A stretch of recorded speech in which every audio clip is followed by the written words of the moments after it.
E vamos falar agora das projeções para a economia. Nós estamos na linha com Alex Agostini, que é economista da Austin Rate.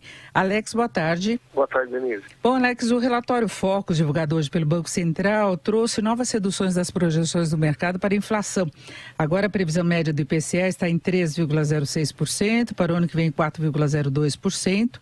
Isso mesmo considerando que o mercado piorou as previsões em relação ao comportamento de preços administrados. E a gente tem visto muitos aumentos mesmo, o botijão de gás, a gasolina, né, os combustíveis. A Petrobras anunciou hoje mais um aumento, tem também a questão da tarifa de energia. Mesmo assim, uma inflação baixa, né, quase no piso da meta este ano. E aí o mercado continua mantendo na média também que a taxa básica feche o ano em 7%, fique neste nível no ano que vem. Só as instituições top 5 que consideram que no ano que vem a taxa básica possa cair a 6,5%. Lembrando que são aquelas instituições que acertam mais, normalmente, as projeções. E para o PIB, crescimento de 0,73% este ano, 2,58% no ano que vem. Portanto, seria uma aceleração até importante do crescimento. Essa é a tua expectativa também, Alex? O que pode atrapalhar essa trajetória que a gente pode dizer até que benigna da economia, né? Denise, de fato, cenário bastante positivo para 2018 em termos de inflação, bastante controlada, né, 4%, na média aí das estimativas, um crescimento chegando ali a 2,6% pela projeção do mercado. A Austin acredita que algo em torno de 2,5% é bem provável que aconteça o crescimento econômico para 2018. Nós também estamos bem otimistas com relação à inflação para o ano que vem. Nossa projeção está em 4,2%, ou seja, um pouquinho acima da média de mercado do Bacen, mas dentro ali dos limites perseguidos pelo Banco Central, então bem tranquilo assim, o que permite para a taxa de juros continuar sendo reduzida. Inclusive a nossa estimativa é de 6,5%, uma taxa Selic básica para o ano que vem. Esse cenário de uma inflação comportada tem sido constatado pelas pesquisas realizadas pela FGV, por exemplo, de expectativa futura dos consumidores em relação à inflação. Só para você ter uma ideia, Denise, a última pesquisa divulgada agora em novembro ficou uma expectativa para os próximos 12 meses, algo em torno de 5,9%. Esse é o menor nível desde fevereiro de 2008. Então, quando há uma convergência de expectativas para o nível de inflação baixo, isso aumenta a confiança do Banco Central em termos da execução da política monetária, e a gente tem aí uma condição de uma taxa de juros historicamente baixa. Quais são os eventos positivos que isso gera? Naturalmente, com uma condição de custo do capital, ou seja, de financiamento do investimento, as empresas, os empresários, os investidores tendem a alocar recursos no setor produtivo, portanto, uma expectativa de geração de emprego e retomada da renda, ainda que moderada para 2018. Agora, é claro que temos no cenário aí no radar, alguns cenários que podem ocorrer de forma negativa e impactar o nível de inflação.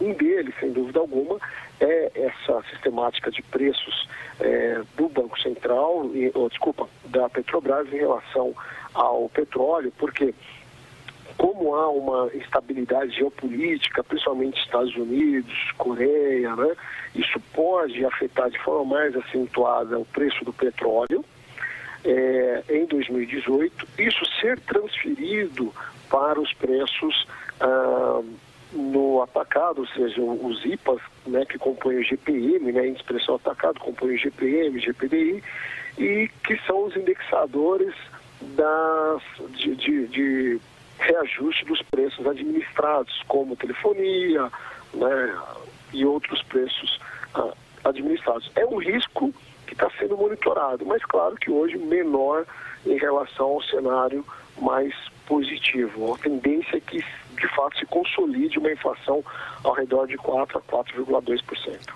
Mas aí também tem a incerteza relacionada à própria eleição, que pode trazer mais pressões de mercado financeiro, e a questão do ajuste das contas, que é um outro fator que tem mexido bastante com o humor do mercado, né, Alex? Nesse caso, Denise, são dois riscos indiretos ao controle de preços, à inflação. Por quê? Claro que se há uma instabilidade política muito forte e isso ser transferido para a taxa de câmbio, como aconteceu em 2002, né, que a taxa de câmbio saiu de 3 e pouco para quase R$4 por dólar, nós temos o efeito pass-through, que é a desvalorização do câmbio sendo transferido aos preços aqui no Brasil. Então, isso tem um impacto na inflação. Esse cenário e também o cenário de instabilidade fiscal, se transferido para uma estabilidade na taxa de câmbio, ele pode ter um impacto na inflação, mas é um impacto indireto, né? O impacto direto de risco mesmo que eu enxergo é muito mais esse focado com o preço do petróleo. E aí, claro, naturalmente, a própria recuperação da economia que vai permitindo uma recomposição de receita, portanto, de preços, né? Diferente do que aconteceu aí nos últimos 2 anos, 2017 e 2016. Então, 2018 tem mais esse risco indireto relacionado a eleições e também ao cenário fiscal, mas é claro que não é desprezível, mas tem um impacto menor daquele que nós estamos observando em relação ao cenário externo. E esses fatores, em certa medida, também podem comprometer essa esperada reação da atividade econômica, não é, Alex? Porque as eleições podem mexer com confiança, com aquela questão de aumento dos investimentos das empresas que você falava, atração de investimentos para o país, e o ajuste das contas também é um fator aí que mexe muito com confiança, com credibilidade e, consequentemente, investimentos e atividade também, não é? Não há dúvida. Toda a incerteza gerada pelo ambiente político acaba transferido para investidores e empresários uma cautela.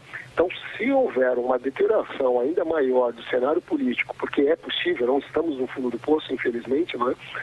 Se isso acontecer em 2018 por conta ali da corrida presidencial, ter alguém que esteja na frente das pesquisas com ideias que seja de ruptura do processo que está em curso da economia, não há dúvida que os investidores vão colocar um pé atrás, não há dúvida que os empresários também, e aí todo aquele cenário positivo traçado hoje em dia de recuperação da economia, geração de emprego, isso volta a ter um novo cenário de preocupação e de estagnação econômica.